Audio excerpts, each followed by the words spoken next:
Welcome to the Joyage Kingdom. In today's video, we'll be doing a fun video, a brutally honest reaction. We're going to be talking about NFT YouTuber versus Joe Rogan, the cancellation that's been happening recently. He's been getting canceled for a variety of reasons, and this happens every few months. You know, we see a celebrity undergo some kind of cancellation. So we're going to talk about it, and we're going to talk about how it relates to the NFT market, how you can take this video about Joe Rogan being canceled by COVID, what that has to do with the NFT market and how that can help you with your investing strategy and keep you sane in these markets. Because as you know, scams are happening every single day. OpenSea just had their massive thing that just happened. I'm sure you guys watched that video. I was live yesterday covering it. If you didn't know, there's some kind of phishing scandal that happened. OpenSea's got the worst press in the world right now. They're just taking L after L. And so we're going to talk about it. I hope you guys have been enjoying the consistent uploads. I've been enjoying making the consistent uploads. I'm trying to bring you guys the most consistent, the best NFT content on the interweb. My goal is to instill the knowledge and confidence it's going to take to navigate this metaverse on your own one day. So if that sounds good to you, smash like in this video, subscribe to the channel, join the kingdom, follow me on Twitter if you haven't already, join the Discord, link in the description below. This channel is brought to you guys by Webull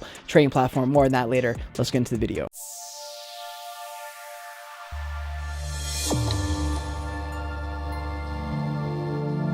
going to put this disclaimer here only because I know this is already a controversial topic and I already know the arguments that are going to come that are against my opinion on this video. Just know that the point of me making this video is that when you get canceled or you cancel somebody and then they respond and then they apologize, then okay. But if you're going to do that and then as soon as they apologize, you come up with something else and then something else and something else, that's a never ending cycle. That's the point I'm trying to make here. Don't confuse what I'm saying with small little details because you disagree with small little details I have. That's the point I'm trying to say here. So go in with the mentality while you watch the rest of this video, please, because I already know what the comments are going to be. So Joe Rogan, Mr. Joe Rogan of the Joyage Rogan, of the Joe Rogan Experience podcast on Spotify. As you guys know, he signed a $100 million deal with Spotify very recently within the last year or so.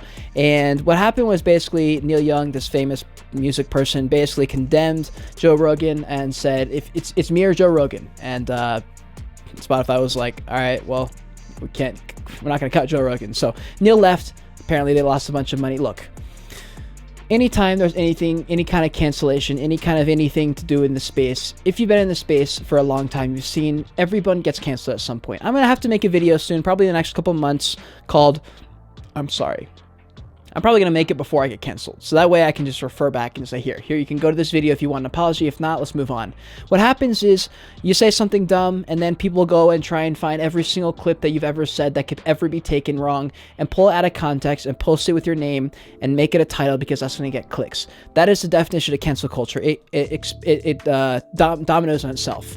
Right? You know, one bad thing happens and then someone finds another thing you said 2 weeks ago, then someone goes back and finds something else a month ago, a year ago, 5 years ago, 10 years ago. So essentially he got canceled because he was saying things that were a little bit too opposite of what mainstream media was saying. It was too risky, it was too speculative, right? And so I think what people are forgetting is Joe Rogan is a independent podcast host talking about stuff with no intent to do this or do that. He's just having conversation. And that's why people like Sam Harris have come on YouTube, why people like True Jordy, who have their own podcast and they talk about whatever the fuck they want. And they go, you can't just silence people because that's a slippery fucking slope. The Spotify CEO says that himself. He said, CEO Dan Elk says, canceling voices is a slippery slope because yes, at what point can you stop? At what point can you just not do that? For people to come on and say, he can't say this, he can't say that, and you should have this, you should have that.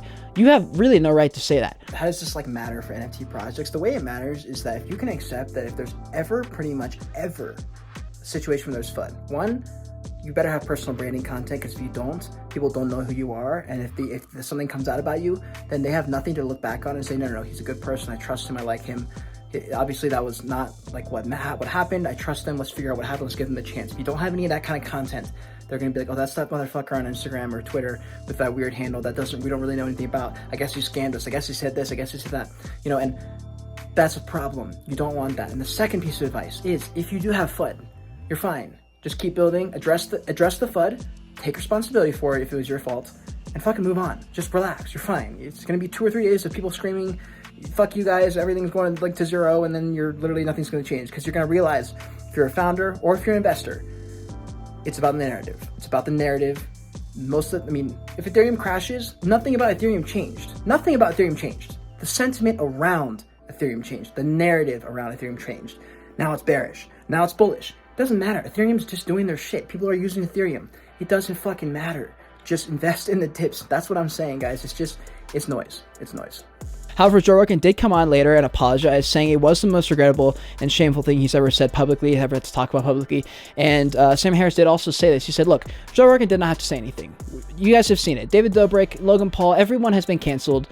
You apologize, you move on, a year later, you're fine. Like, it usually doesn't matter. Most of the time, you try and earn your way back. You just move on with life and people move on, okay? People got canceled 2 weeks ago. They don't even remember their story. It happens every week. And what he said was interesting. He said, look, Joe Rogan did not have to say anything, but he did because he definitely did. He, like, genuinely regretted it. And if you've watched even fucking 10 minutes of Joe Rogan's podcast, you know he's a normal-ass dude, the most down-to-earth guy ever. Anyone who's been on his podcast has pretty much stuck up for him. The only people who are roasting him are people like this. And I'm going to play this little clip because this is the fucking epitome of people who cancel, people who complain, people who, and nothing will ever be enough. You could apologize for every single thing and correct everything you ever do, and they'll still get mad at you. And here's the exact reason why. I'm going to play this right now. 3 minutes and 26 seconds. We're going to talk about The View YouTube channel. I think this is a TV show on ABC, and they're talking about the Joe Rogan case, and you're going to see exactly, I'm not even going to have to explain why. Let's just watch it. You know, I'm so used to seeing these people who lie and misinform and spread conspiracy theories double down instead of apologize. That even though he's not my cup of tea, I don't listen to him, I don't agree with him, I found it refreshing to hear the words, I'm sorry. At least he said, I'm sorry, but he still, I think, wrote the line. So I think he wrote the line on his peddling misinformation. There's a lot of things that he said, so I don't endorse Joe Rogan. I don't listen to Joe Rogan. It's a 3-hour podcast. I don't know who has that kind of time anyway. But in regards to this specific thing, I thought his apology was refreshing because he said, I can do better. He told us about the Spotify disclaimers. He's going to do better to have opposing views right after another. I guess he does his own scheduling. And he said, I can do better at that. I can do better at preparing. He kind of wings it because he's one of the first podcasts that came on and just, it was a bunch of friends talking and that was enough to make a good podcast. So I appreciated that he said, I was wrong. I see the concern. I appreciate the pushback and I'm going to do this. We don't see that enough. Okay, so the last girl, I liked her perspective. The one thing that I'm sure you picked up on is all three of them said, yeah, I've never fucking listened to his podcast ever. How the fuck are you going to literally cover a podcast host and never have watched one episode? Bro, like, come on. You can't, like, that's ridiculous, dude. I've never watched his show. I've just read the headlines. Therefore, here's my opinion. That's why your opinion sucks. That's why everyone fucking hates you. Like, people who know Joe Rogan, don't hate him. He's going to be fine. In 3 months, everybody knows it. This is a news story. It's not a big deal. Why am I covering it? Because it's going to get views. Probably. I hope it gets views. Here, the one thing that really annoys me about it is this started with a COVID thing. A very, very, okay thing to cancel him over, in my opinion. I was like, yeah, you know what? Yeah, maybe he should have had better balance of guests, like she just said. Sure. So he addressed it. And then they said, you know what? Actually, you said the N-word. You're canceled for that too. But Cade, what they said was really bad and messed up. Okay, fine. They apologize probably. If they apologize, let them make up for it. Let them earn that back. Don't scream at them and then when they apologize, still say fuck you. Give them a chance and let them do something. Because if they did really care and if it really was because they really fucking didn't like what Joe Rogan had to say, they wouldn't not care after a month. They wouldn't just stop caring. They would come after him forever, but they don't. And that's why you know that this is for views and this is not because character. And that is just 19% of Spotify users are going to leave the app. Bullshit, dude. 1% maybe at most will leave the app. Spotify will be just fine. Spotify does not give a fuck. Yes, it's going to hurt for a couple weeks.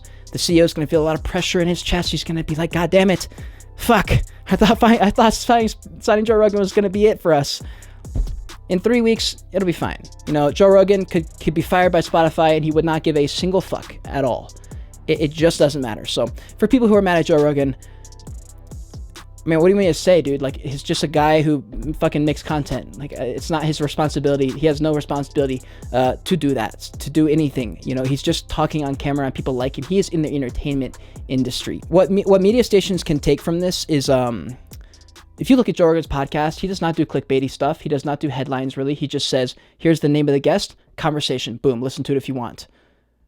The fact that these people don't have time to listen to a 3-hour podcast, but do have time to cover a headline, which is not actually an in-depth anything at all, because they don't have time.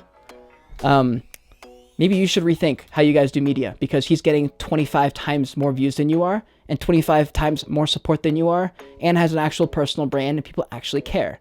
People don't give a fuck about these random TV stations. That's why they're all going to zero. That's why personal podcasts, that's why artists, people working on their personal brand are going to survive.